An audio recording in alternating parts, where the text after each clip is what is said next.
বাংলাদেশ থেকে ভারতে পালিয়ে যাওয়া সদ্য সাবেক প্রধানমন্ত্রী শেখ হাসিনা কোনো দেশে রাজনৈতিক আশ্রয় চাননি বলে দাবি করেছেন তার ছেলে সজীব ওয়াজিদ জয়।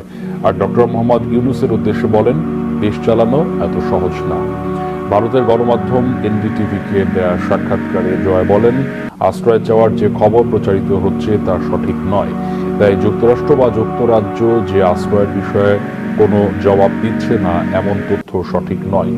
শেখ হাসিনার মার্কিন ভিসা বাতিলের বিষয়টিকে গুজব দাবি করে জয় বলেন, এ বিষয়ে মার্কিন প্রশাসনের কারো সাথে কথা হয়নি।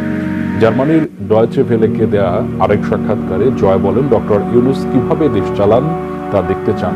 দেশ চালানো এত সহজ বিষয় নয়। তিনি আরো বলেন, শেখ হাসিনার মন খারাপ, কারণ যে দেশের জন্য তার বাবা জীবন দিয়েছেন, পরিবার জীবন দিয়েছে, জেল খেটেছে, সেই দেশের মানুষ তাকে আক্রমণ করতে যাবে, এমন অপমান করে বের করে দেবে তা কল্পনাও করেননি তিনি।